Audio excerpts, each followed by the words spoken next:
Welcome to Our Girl Relationships. We talk about the problems people face in their day-to-day lives.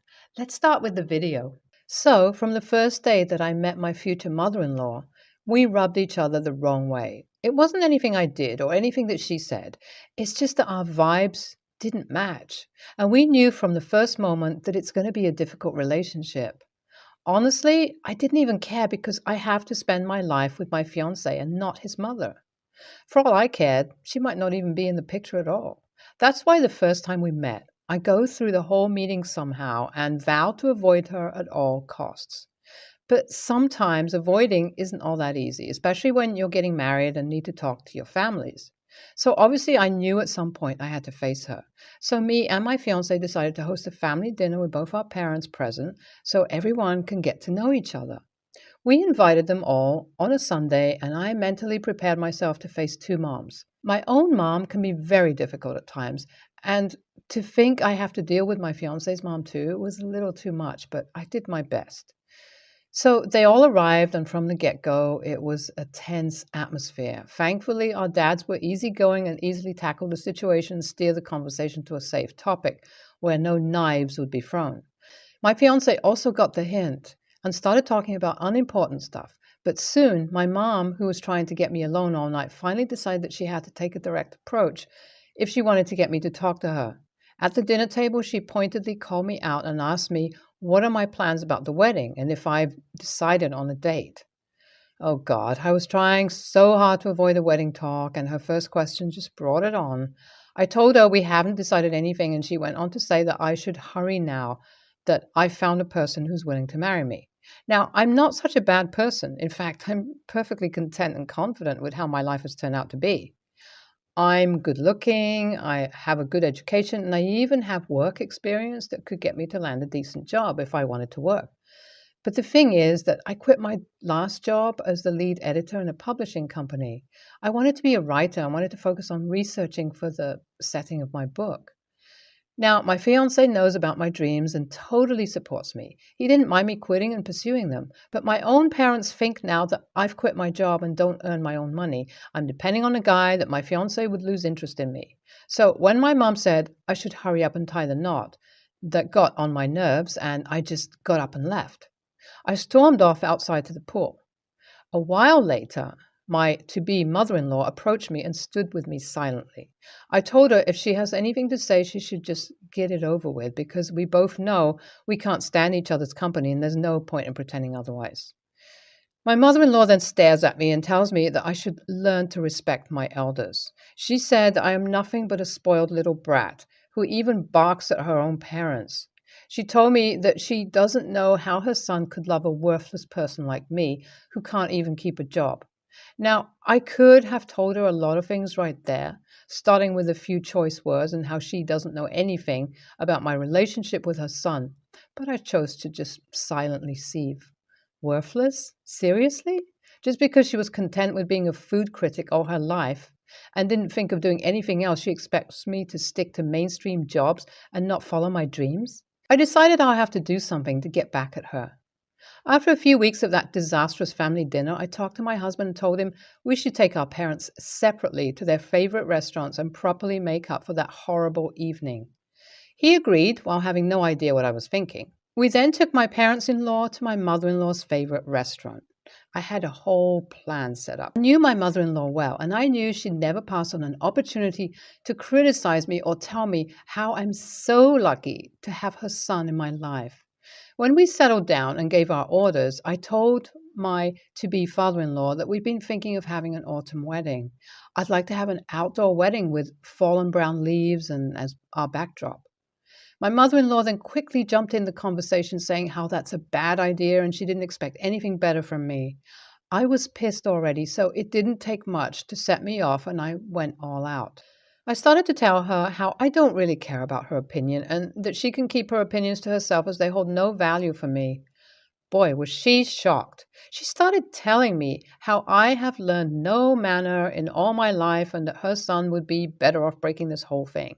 Then I specifically said things to egg her on, and she took the bait.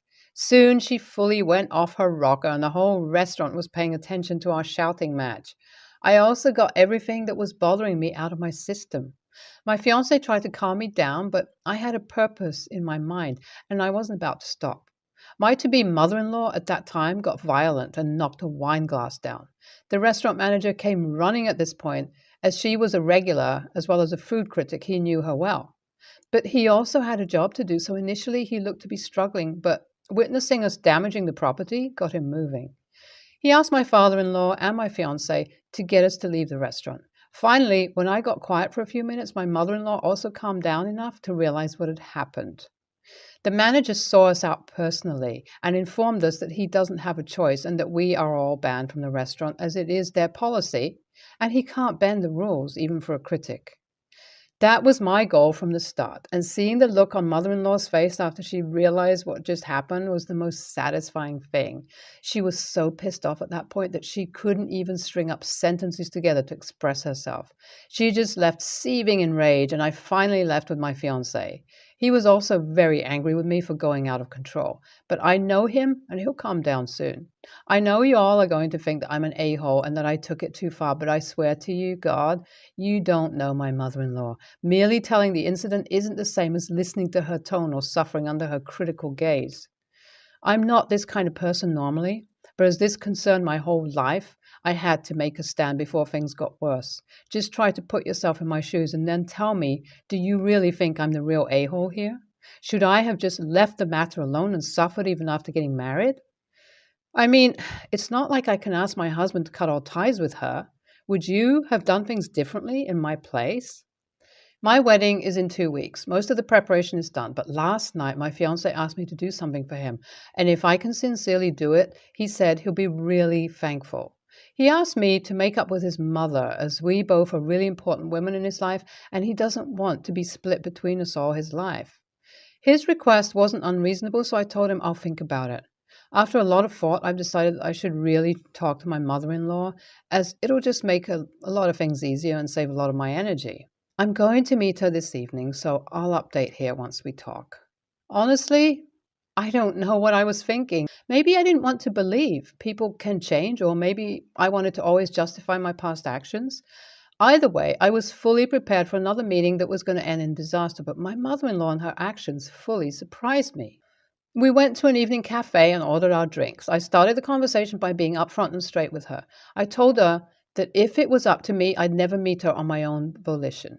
But as my life is soon going to be connected with her son permanently, and that means she'll be a part of it, I needed to do this.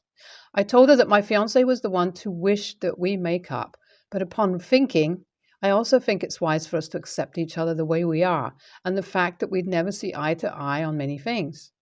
But it's also a wise move if we can put everything aside and find a way to be in the same room without it ending in a fighting match.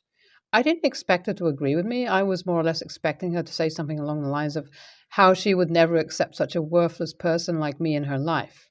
So when she said that she also thinks the same and is willing to work with me for the sake of her son, I was completely shocked. And then I realized something else. This person right there is not just my mother-in-law. She's someone's mom. She also has emotions, and she doesn't just trample on every little bug. Maybe that is what made it a little easier for me to talk to her. She's human, and it's fine for her to have her own opinions.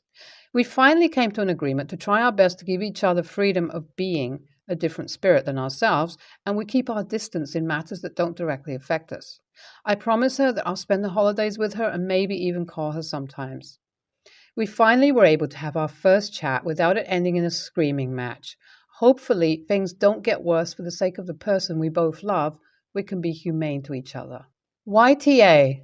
Oh my God, what kind of person publicly humiliates their whole family just for the sake of petty revenge? You didn't only get her banned, you ruined her reputation at her workplace, considering how she's a food critic. EAH. So just because your to-be mother-in-law was being an a-hole, you decided to be an even bigger one? Is that how people solve problems nowadays? And you didn't only took revenge on her, you also dragged your fiancé and your father-in-law in it. You seriously lack some judgment. I'm Chinese, and no one in my family uses deodorant. We shower every day and use soap, but we don't use deodorant, and I don't really sweat either except when doing intense exercise. I didn't find it was weird until in high school when people put on deodorant in locker rooms and I was confused and asked them what it was. I'd never had anyone complain about my body odor, but I accidentally told someone I didn't use deodorant because I didn't think it was a big deal. And they told me it was gross and that I stink, and I got bullied for it. Kept my mouth shut after that and wore deodorant so I wouldn't seem weird. Around my early 20s, I stopped wearing deodorant again, and no one noticed, including my very opinionated roommates. I was really confused because neither I or anyone in my family smelled of anything, and I did some research and realized a lot of East Asians lack a certain gene that produces body odor. I was shocked that that was a thing and began asking BFs at the time to smell my armpit. Weird, I know. And they confirmed I have no smell. I started dating my current boyfriend for a year and asked him casually over dinner if I smelled. He said no, and I told him about me not using deodorant, and he freaked out, saying it was disgusting and that it's rude not to wear deodorant. I was surprised because he literally said I didn't smell and told him about the research showing gene differences for Asians, and he shrugged it off, saying everyone is the same, the no smelling lack of a gene is fake, and refused to look when I sent him studies showing it was real. He went out a few days later and bought me a deodorant and forced me to wear it, making sure to watch me do it. I decided to take the deodorant out of the tube as an experiment and applied an empty tub while he was watching to see if he really noticed a difference if I smelled. After a week, I asked him how I smelled, and he said, "Great." And I revealed to him I had been applying an empty deodorant stick, and he got really angry and accused me of lying and tricking him. To me, if he can't tell the difference between deodorant and no deodorant, we literally had sex, then it shouldn't matter to him. But he called me disgusting, and we got into a big fight over it. NTA, but it's a good thing this has happened because your boyfriend has shown his true colors as a controlling a-hole. Forcing you to apply deodorant while he watches to make sure you've done so is very WTF. You should break up with him. NTA can confirm my wife is from East Asia and she never has needed deodorant. In fact, she doesn't really sweat at all.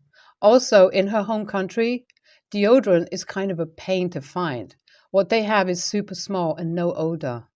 Really, only antiperspirant. The smell most people have is that of their fabric softener. That said, not everyone in East Asia has this genetic thing, but also deodorant use isn't really a thing in the culture, so there are some people you may sit near on the train who really should use some deodorant, but don't. My husband is an antiques collector. He's also a massive technophobe, as in doesn't even have a smartphone, which isn't a good thing when a lot of business is done via websites and eBay nowadays. Luckily, I'm not a technophobe and have been willing to help him out. I'm talking him literally waking me up at 5:30 a.m. because he has found something really good on a website before his work shift. And as he has no clue how to use PayPal, I have to do it for him. I literally drop everything to help him buy his stuff, even at work sometimes. And yes, he has made a profit with stuff he's bought and sold. Until now, I have done so gladly. I don't collect antiques. I do, however, collect vintage toys. We aren't talking huge money, and it's a personal thing. I don't buy to sell on. I buy as I like them. My husband thinks it's cute. Anyway, on to today. A local secondhand shop had some toys that would be perfect for my collection. The problem is my job started at 9. I had to leave at 8:45 and the shop opens at 9:30. However, my husband was due to start work at 11:30. So I asked him to please pick the toys up for me. And he said fine. So I left him the money and went to work. When I finished, I came home, not to the toys, but to a note saying that he had decided to go into work early. Not because he'd been asked, he just decided to do it. So he went in for 9:30 and didn't pick up the toys. His reasoning was that he was sure they'd be there when I finished at 4. They weren't. They had sold that lunchtime. I was pissed. So when he finished work, I asked him why he didn't do as he said he would. And his reply was that he didn't see why the toys would be popular and figured I'd be able to pick them up later. Despite me saying those toys were getting harder to come by and the price was very reasonable. I was really excited by the find, and he knew that. The shop is literally round the corner from our house, by the way, and it's literally a few minutes' walk from his work, whereas mine is a 15-minute drive each way. He then said my collection is silly, whereas his isn't, and I should get over it. And he makes more from his hobby. He also works longer hours than me, though the reason for that is I had to cut down on work due to disability. I used to earn more than him until around 4 years ago. It also took a while to get my money back from him. So I told him from now on, he can figure out eBay and PayPal and websites on his own, and I was done helping him, as the one thing he said he would help me, he went back on. He's now saying I'm being petty, as his hobby is worth more than mine. AITA? NTA sounds like weaponized incompetence to me. He's an adult. He can figure out those sites on his own if his hobby is supposedly that important. And maybe it's petty, but I would have done the same thing. If he is not willing to help you with minimal time commitment, you already paid him, etc., then why should you have to help him? Sounds like he doesn't value you or your hobbies at all. NTA, relationships are give and take, and if not for you, he wouldn't have his eBay shop. You gave him the money, not demanded he spend his money on you. Then he withheld returning your money to you. eBaying things can take hours to do. You asked him for mere minutes of his time in comparison. He just didn't wanna, and that's not a good reason whatsoever. He broke your trust. NTA, he doesn't value you, your help, or your stuff. You are perfectly within reason to force him to grow